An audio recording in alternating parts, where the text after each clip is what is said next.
Hello friends, welcome to my channel science learner. आज के इस वीडियो में हम देखेंगे टॉपिक ट्यूबरक्लोसिस और साथ में हम पीसीआई का एग्जामिनिंग अथॉरिटी का एक सर्कुलर सर्कुलेट हो रहा है हमारे ग्रुप में, फार्मेसी ग्रुप में, तो उसके बारे में भी देखेंगे।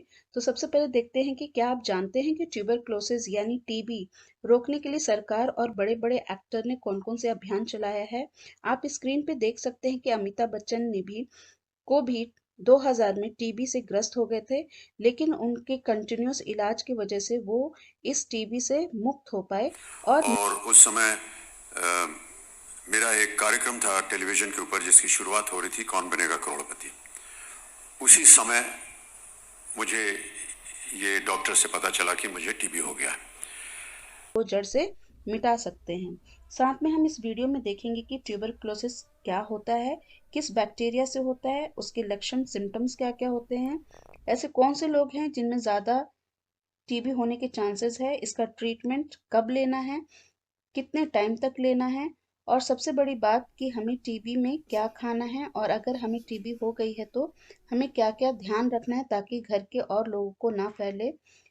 और एक और सबसे बड़ी बात है कि सरकार की तरफ से भी सहयोग इस टीबी को जड़ से मिटाने के लिए 2025 तक का अभियान बनाया गया है, जिसमें ये कहा गया है सरकार के द्वारा कि 2025 तक पूरे भारतवर्ष पूरे भारत देश से ये टीबी ट्यूबरक्लोसिस जड़ से हटा दिया जाएगा।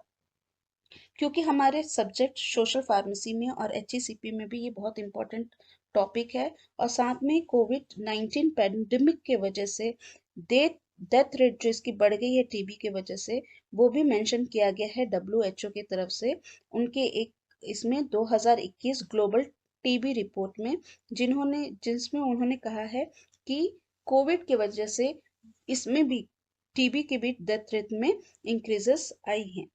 तो हम देख लेते हैं कि जो टीबी है ये एक बैक्टीरिया से होता है। इसका नाम क्या है? Mycobacterium tuberculosis. ये एक कम्युनिकेबल डिजीज होती है जो कि एक से दूसरे को फैलती है। जब हम खांसते हैं, छींकते हैं, तो छोटे छोटे ड्रॉपलेट्स एक इन्फेक्टेड पर्सन से दूसरे पर्सन में वो चली जाती है। और एक इम्पॉर्टेंट फैक्ट ये भी है कि टीबी सिर्फ लंग्स में नहीं होता, बल्कि बॉडी के दूसरे ऑर्गन्स में भी हो जाता है, जैसे कि ब्रेन का टीबी होता है, लीवर का टीबी होता है, स्टोमक का टीबी होता है। बट सबके लक्षण, सबके सिम्टम्स अलग अलग होते हैं, क्योंकि ये जब अदर ऑर्गन्स में टीबी होता है तो ये दूसरे लोगों को नहीं फैलता है, इसलिए बहुत ही कम लोगों को ये फैक्ट मालूम है। वैसे तो ये माइकोबैक्टीरियम टीबी का बैक्टीरिया बहुत से लोगों में पाया जाता है, मगर जब टीबी इन्फेक्शन होता है और ये बीमारी होती है, तब ये लेटेंट माइकोबैक्टीरियम जो बैक्टीरिया है वो इनएक्टिव फॉर्म से एक्टिव फेज में आ जाता है। इनएक्टिव से एक्टिव फॉर्म में आने के लिए कई रीजंस हो सकते हैं। जब किसी की इम्यूनिटी कम हो जाती है, या कोई न्यूट्रिशन बराबर नहीं लेता है, या कोई ऐसी दवाई ले ले रहा होता है जिसकी वजह से उसकी इम्यूनिटी सप्रेस्ड हो जाती है, या फिर वो भीड़ भाड़ वाली जगह में रहता हो, या फिर वो किसी इन्फेक्टेड पर्सन के कांटेक्ट में आ गया हो, तब ये जो बैक्टीरिया है ये अपना ज़्यादा असर दिखाती है और इनएक्टिव फॉर्म से एक्टिव फेज में आ जाती है।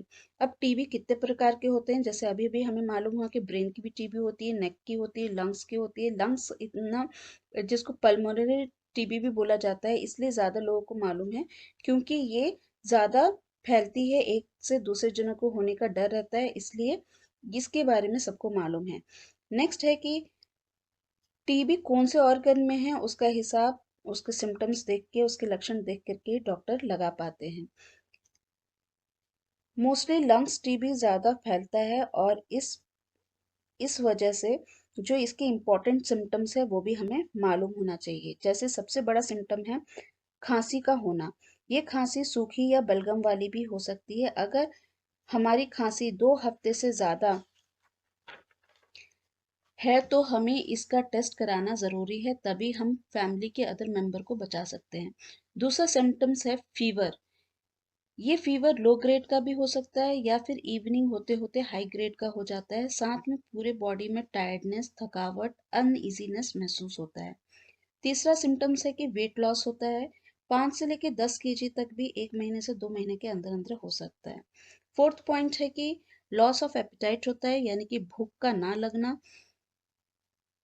फिफ्थ पॉइंट है सांस का फूलना, पेशेंट काम करे या नहीं करे, कोई मूवमेंट हो या नहीं हो, लेकिन हो सकता है कि उनकी सांस भी फूलना शुरू हो जाए। अब टीबी का डायग्नोसिस क्या क्या है, यानी डॉक्टर इसका जांच कैसे करते हैं। सबसे पहले सीटीसी विद ईएसआर जांचा जाता है, जिससे डॉक्टर ये डिटेक्ट कर लेते हैं कि टीबी के सिम्टम्स के साथ साथ टीबी पॉजिटिव है या नहीं है। दूसरा है कि जब लंग्स का अगर टीबी हो तो उनके बलगम सैंपल लिए जाते हैं और जांच को भेजे जाते हैं। तीसरा है कि एक्सरे भी रिकमेंड की जा सकती है, और ये सारे टेस्ट अभी कोई से भी कंफर्मेशन टेस्ट नहीं है। एक टेस्ट है जिसको मॉन्टेक्स टेस्ट किया कहा जाता है, जिसमें स्किन के नीचे एक इंजेक्शन दिया जाता है और वो इंजेक्शन 72 आवर्स के बाद, घंटे के बाद चेक किया जाता है कि वहाँ कोई रेडनेस या स्वेलिंग तो नहीं आ गई है। वो इंजेक्शन में ट्यूबरकुलिन का ही एक्सट्रैक्ट रहता है, तो अगर पॉजिटिव है, पेशेंट पॉजिटिव है, तो उसकी स्किन में रेडनेस और स्वेलिंग दोनों भी आ जाती है, जिससे ये कंफर्म हो जाता है कि वो टीबी पॉजिटिव है। नेक्स्ट है कि कोई कोई कभी कभी सीटी स्कैन भी रिकमेंड किया जाता है। सबसे पहली बात, इस ट्रीटमेंट को डॉक्टर की सलाह से ही लेनी चाहिए। जब तक ट्रीटमेंट डॉक्टर ना बोले तब तक उसे छोड़ना भी नहीं चाहिए। अगर हमने बीच में इसका इलाज छोड़ दिया तो रेजिस्टिविटी की वजह से और ये कॉम्प्लेक्स हो जाता है। पेशेंट जिनका पहले से ही शुगर है या फिर एचआईवी वाले हैं या फिर माल न्यूट्रिशन की शिकायत रहती है, जिनकी इम्यूनिटी कम है, उनमें टीबी होने के ज़्यादा चांस हो जाते हैं। इस टीबी के इलाज के लिए कई डॉट सेंटर्स खोले गए जहां फ्री डायग्नोसिस ट्रीटमेंट सरकार की तरफ से बिल्कुल फ्री दी जाती है। बहुत से गवर्नमेंट हॉस्पिटल है जहां पे इसका इलाज फ्री होता है।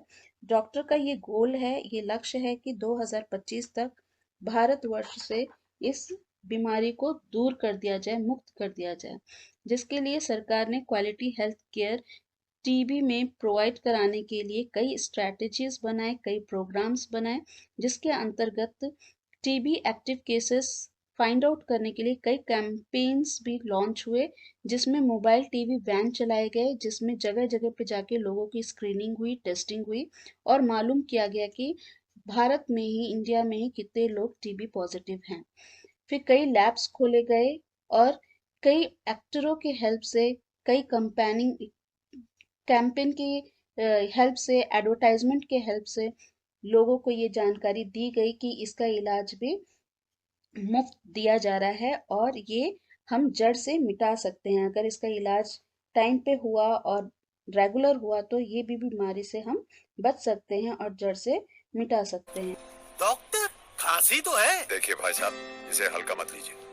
2 हफ्ते से ज्यादा अगर आपको खांसी रहा है तो टीबी हो सकता है। टीबी? हाँ। तुरंत डॉक्टर से मिलिए और बलगम की जांच कराइए। ठीक है। टीबी किसी को भी हो सकता है। अगर हो गया तो बिना भूले पूरा कोर्स करिए और फिट हो जाइए। रेगुलर हुआ तो ये भी बीमारी से हम बच सकते हैं और जड़ से मिटा सकते हैं। इसमें डिजीज की कंडीशन के अनुसार 6 महीने से लेकर के 2 साल तक का भी इलाज दिया जाता है। इसमें फर्स्ट लाइन जो एटीटी ड्रग्स आता है, यानी एंटी टीबी ड्रग्स जो होते हैं, उसमें आइसोनाइजिड होता है, रिफैम्पिन होता है, इथाम्ब्यूटाल होता है, पायराजीनामाइड होता है। बट ये जितने भी ड्रग्स हैं वो डॉक्टर के रिकमेंडेशन पे ही लेना चाहिए, उनकी सलाह से ही लेना चाहिए। हमें घर में ये सारे इलाज नहीं करना है। अगर ये दवाइयों से भी फर्क नहीं पड़ता है तो डॉक्टर सेकंड लाइन ड्रग्स देते हैं, वो अपने डायग्नोसिस के हिसाब से वो मरीजों का इलाज करते हैं। तो सिर्फ यही रिक्वेस्ट है कि ये इलाज अपने हिसाब से ना करें, जब मर्जी हो वैसे छोड़ेंगे तो ये जो ट्रीटमेंट है बहुत लंबा जाता है और क्योर होने का भी चांसेस बहुत कम हो जाता है, क्योंकि रेजिस्टिविटी आ जाती है। और साथ में मैंने कहा था कि आपको पीसीआई एक सर्कुलर चल रहा है, पीसीआई तो नहीं लेकिन ग्रुप्स में ही एक फेक सर्कुलर चल रहा है जिसमें कि डेट शीट आ गई है कि 17 जनवरी से एग्जाम है, जबकि ये बिल्कुल फेक है, ये गलत है। इसको ना देखा जाए, इसको ना कंसिडर कर किया जाए। और ये स्टूडेंट से रिक्वेस्ट है कि आप इस पे बिल्कुल ध्यान ना दें। बस जो आपके एग्जाम्स है, आपकी एग्जामिनिंग अथॉरिटी टाइम पे आपको डेट शीट दे देगी, उसका बिल्कुल फिक्र नहीं कीजिए और बस अपनी पढ़ाई में लगे रहिए, कंसंट्रेशन बनाए रखें। आप मेरे साथ बने रहें। वीडियोस में आपको बहुत होपफुली बहुत इंपॉर्टेंट पॉइंट्स मालूम हुए होंगे। ये सोशल फार्मेसी और जो लास्ट बैच हैं वो दोनों को भी ये टॉपिक यूज़ होगा, प्लस जो फार्मास्यूटिकल केमिस्ट्री है उसमें भी ये यूज़ होगा। सो नेक्स्ट वीडियो के लिए आप मेरे साथ बने रहें, और जो भी टॉपिक आपको नेक्स्ट आपको कॉम्प्लेक्स दिखता है वो आप कमेंट बॉक्स में ज़रूर लिखें। Till then take care, thank you.